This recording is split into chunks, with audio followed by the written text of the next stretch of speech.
All right, guys, today we have one of the most powerful open world group builds, and also isn't too shabby on its own roaming around, and that is the Draconic Echo Herald.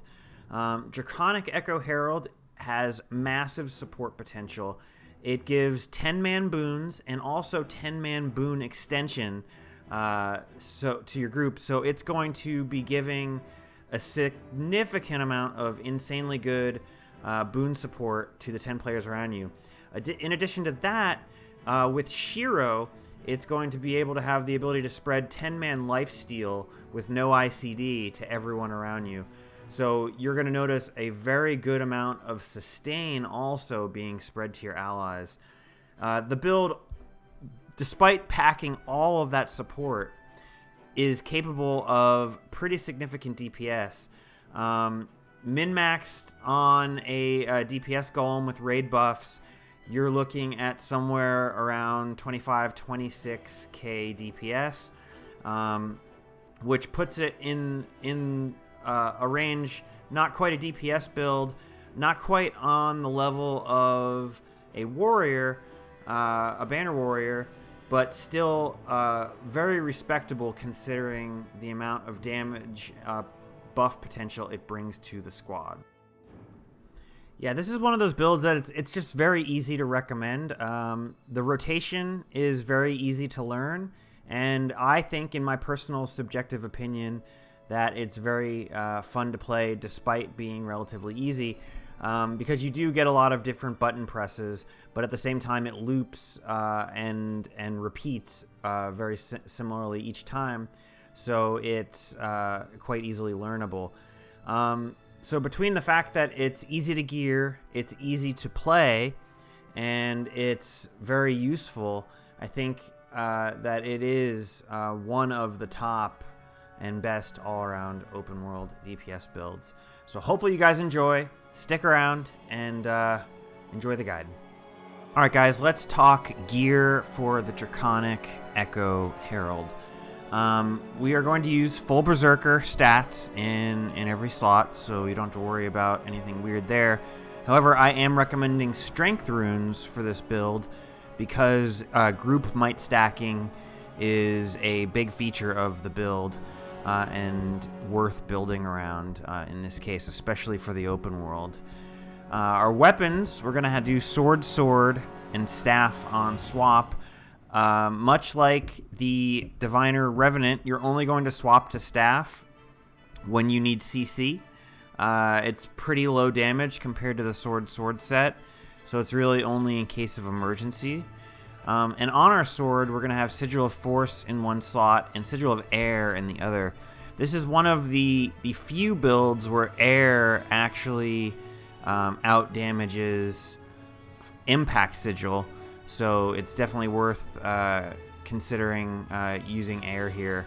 However, I will speculate that that's strictly single target. If you're more concerned with cleaving large groups, you might want to go back to Impact.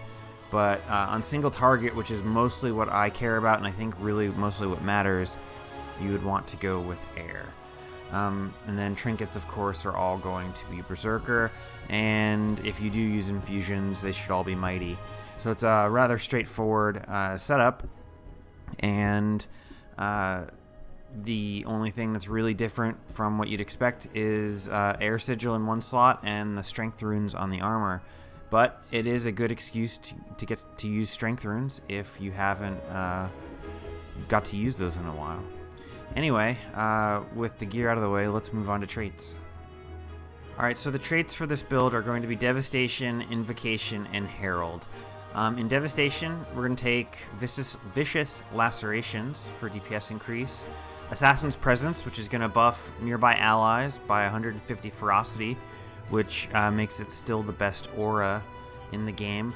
And you get a lot of value out of this in the open world because when you're in a group of 10 or more players, you're going to essentially have the effects on 7 people at any given time rather than just 5 that you might see in another group. So it's actually even better than normal. And then at Grandmaster, we take Swift Termination to maximize our DPS. In Invocation, we're going to take Rising Tide, again another simple DPS increase. Spirit Boon, invoking a legend grants boons to nearby enemies, or nearby allies, I'm sorry. This is actually quite useful. The might from the Shiro is 2 stacks at 15.5 seconds with the boon duration that we have, so quite good. And it's actually going to be a little bit better than that when we turn on our Facet of Nature. The might will go, the duration that it spreads will go up. And additionally, the protection that we spread with when we swap to Glint is a pretty substantial amount as well. And then our Grandmaster trait is going to be Roiling Mists, giving you 40% crit chance when you have Fury instead of just 20. So it's also quite good. Herald is where things get interesting.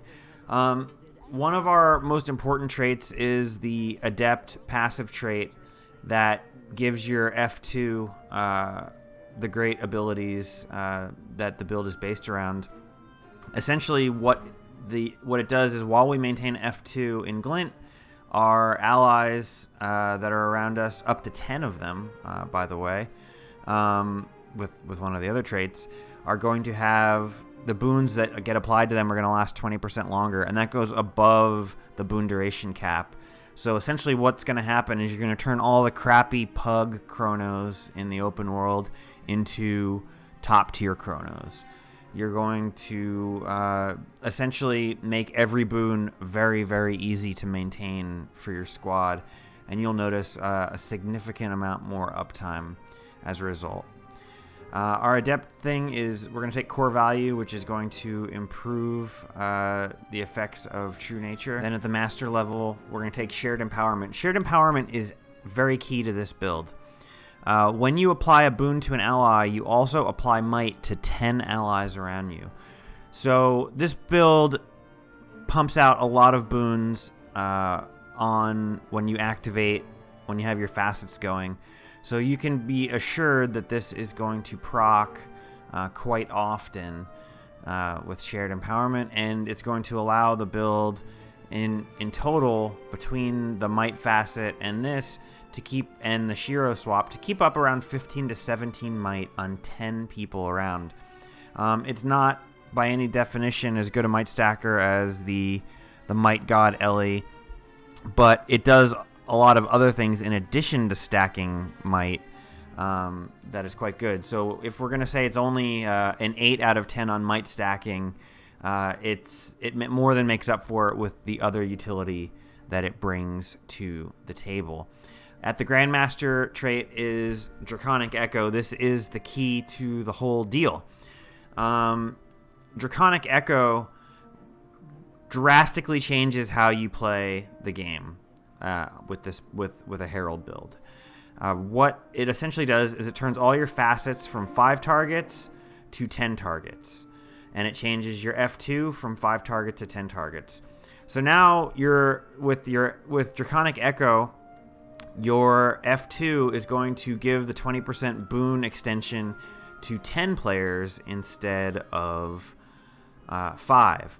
And when you're on Shiro, it's going to give the Lifesteal, that has no ICD by the way, to 10 players instead of 5.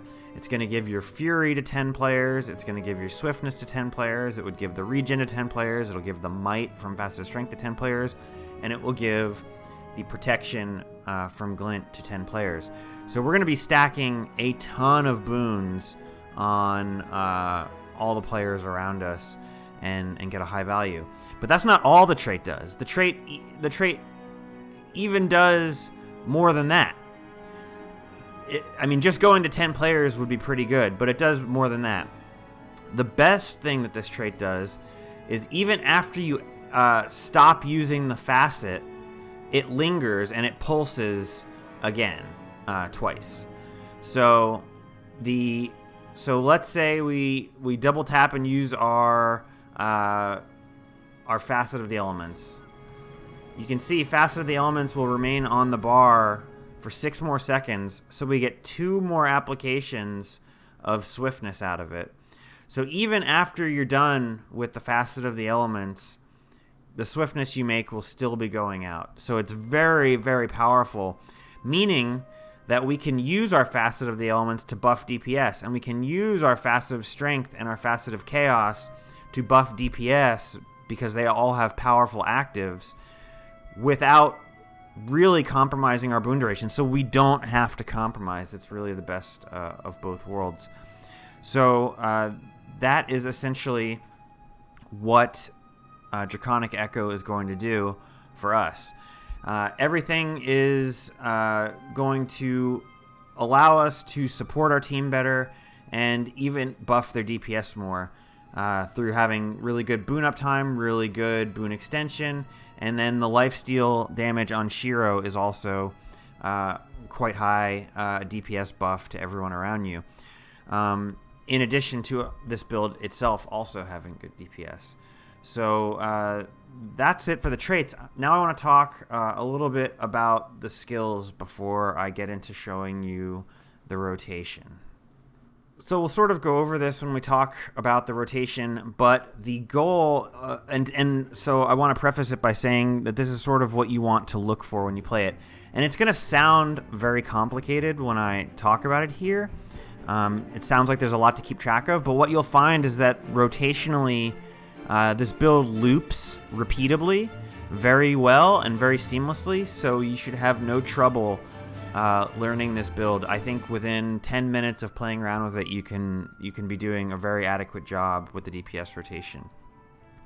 So the first thing to remember is our F2, our Facet of Nature, is going to be always on. It is never going to be used active. You just want to keep it on always. Never turn it off. Never let your energy run out to 0 so that the Facet of Nature stays always on. When we're on Glint, Facet of Darkness should always be on. Just keep pumping the Fury. Don't need to activate it. It doesn't do any damage.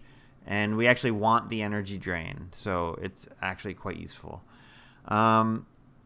Facet of the Elements and Facet of Strength have very powerful actives.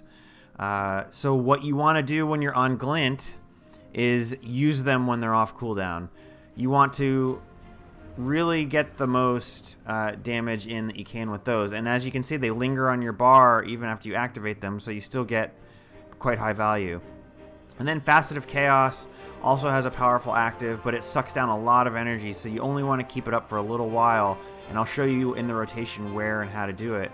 But you do want to activate it for damage when possible. As far as our weapon skills go, Precision Strike is your highest DPS weapon skill. So you're going to use that in preference to the others. The other one that's worth using is Shackling Wave, which is a very good DPS skill, and Death Strike, which is also a very good DPS skill. However, these two are not as good as Precision Strike, so if you only have the option to use one based on your energy situation, you're going to use Precision Strikes. And I'll show you exactly when and where to use these rotationally. When we go to Shiro, Shiro has a lot of interesting tools.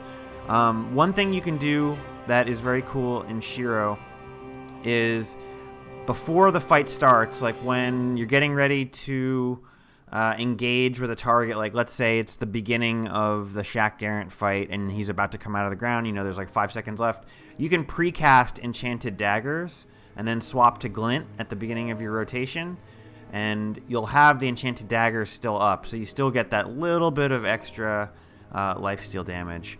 And then additionally you have the two movement skills.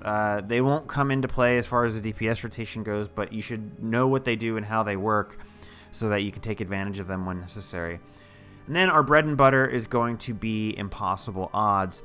Impossible Odds essentially gives, every time you attack, and you attack very fast in this build, it's going to give you a little bit of damage boost afterwards, delayed a second kicking in. So you want to maintain this 100% of the time when you're in Shiro. So it's very valuable because it buffs essentially all your everything you do. It makes it better. And then one thing to remember is, in addition to that, when you're in Shiro, your F2 is going to be giving you and 9 other players lifesteal. So you're going to see a ton of numbers. You're going to see your normal attacks, which do a lot of numbers.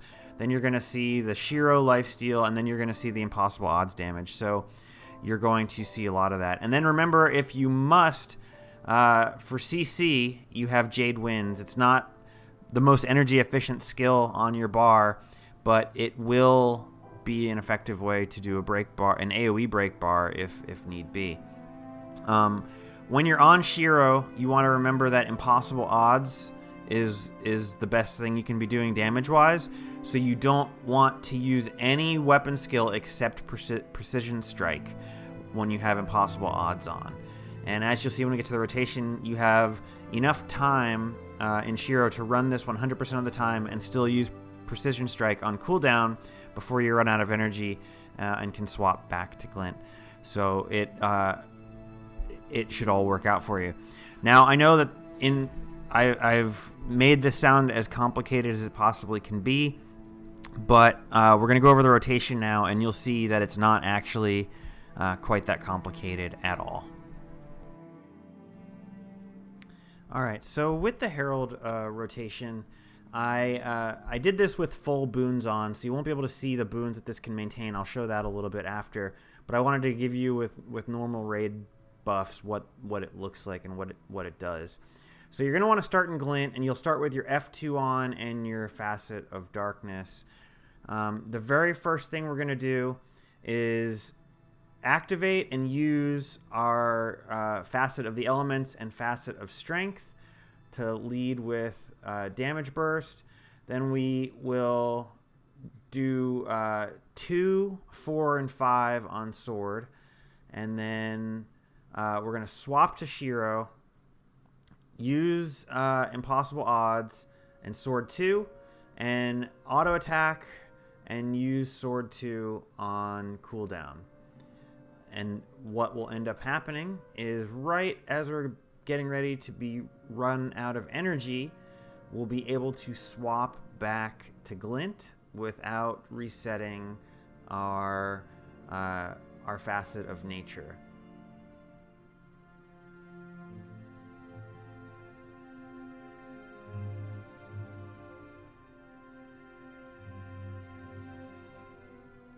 So we go to Glint, we activate our Facet of Elements and Strength, go into Facet of Darkness, turn on and use Facet of Chaos, and then Sword 2, 4, 5. Now you're going to want to stay on Glint. Even though Shiro's going to come off cooldown, you want to stay on Glint and continue to auto-attack chain and continue to use Precision Strike, Sword 2. We're going to stay on Glint to get another use out of our Facet of Elements and Facet of Strength. So you'll see the Facet of Elements comes off cooldown. We activate it and use it. And then the Facet of Strength comes off cooldown. We activate it and use it. And now we switch back to Shiro and activate Impossible Odds and auto attack and press Sword 2 while we're in Shiro. And essentially you can repeat this over and over and over again. The key thing to remember when you're in Glint is to stay in Glint to get a second use out of your Facet of the Elements and Facet of Strength. And it's pretty easy to go from there. So there's really not much that needs to be said about the rotation. It loops like this repeatedly, so that should give you a good idea of how to do it. And since it loops, you can just watch this again if it wasn't clear or if you missed something.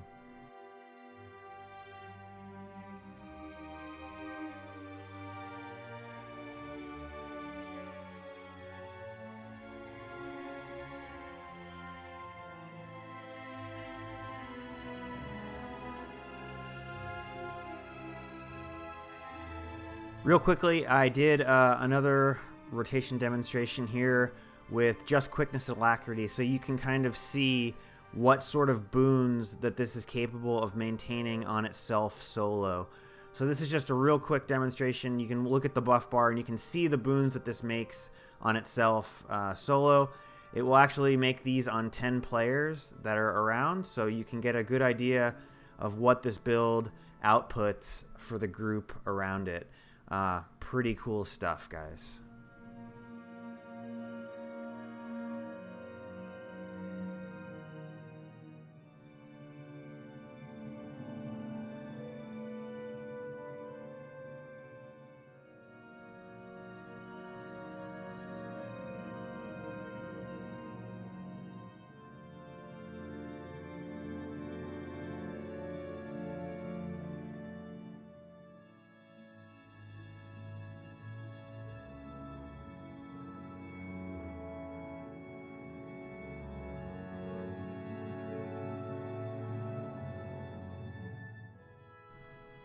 All right, real briefly, I want to talk about food for this build. The stock food for the build, of course, is going to be potent sharpening stones and sweet and spicy butternut squash soup. Of course, as always, avocado smoothie is your cheaper alternative to the sweet and spicy. Additionally, one thing that I really want to bring up is the power of fried golden dumplings in this build. You might say, well, this build is going to be hitting shared empowerment on its 1 second ICD always, so do we really need golden fried dumplings? So here's the thing. Your facet boons all proc on the same 3 second clock. They all go together. So in theory, all your boons are pumped at one time every 3 seconds, meaning that there will be times when shared empowerment is off of its ICD, but you just happen to not make a boon. And it happens quite a bit.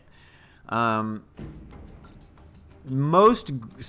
what you'll end up happening when you have fried golden dumplings is you will find that your shared empowerment is actually proccing perfectly on that 1 second cooldown, and you end up being able to keep up a pretty significant amount of extra might as a result. Now, most Zergs in the open world at meta events can might cap relatively easy, especially since this build is pumping out like 16, 17 might to everyone around. You can kind of hope that the other 5 or 6 might you'll be getting from a might god Ellie or whoever else is around that makes a little bit of might. You hope. But there are times where you know it's just not going to happen, and you need to carry a little bit harder with might, and that's where fried golden dumplings comes in. If you see that you're just in a group with relatively bad players, and you're not going to get very good boons, or maybe there's multiple burn phases, and you know after the first burn phase that your damage is noodle of your squad, and you look down at your buff bar and you see 12 might, or, well, in this case with this build, you see 17 might, and you're like, wow, I'm literally the only one making might.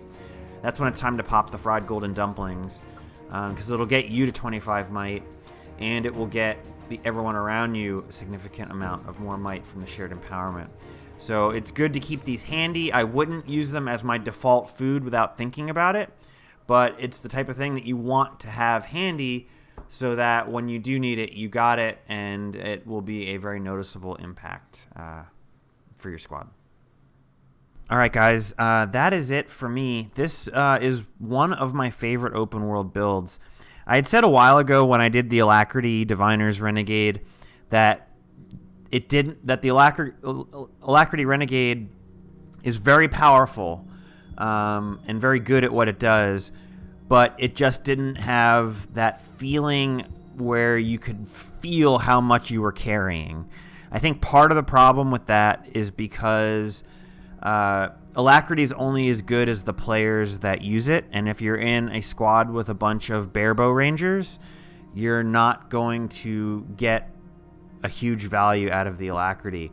So the build sometimes in big Zergs didn't feel insanely rewarding to play. This build, on the other hand, feels very rewarding to play, and you can definitely feel the carry potential when you're playing this. You notice the fact that everyone around you has perfect boons. Like I said, it turns the crappy pug chronos into good chronos. The 20% extra boon duration is enough that it makes the crappy firebrands and the crappy chronos in your group into good players. And in addition to that, it spreads valuable boons like tons of might, tons of fury, and protection to everyone around you. And everyone around you has lifesteal, so you have good sustain. It's very noticeable when you play this build that you're making your group better, and the group is better with you. And then in addition to that, this build makes very good DPS. So you don't have to worry about playing a supporty role that feels like you have noodle damage. Just all in all, one of my favorite open world builds, and I highly encourage you to check it out and give it a shot. Thanks, guys, and comments, questions below.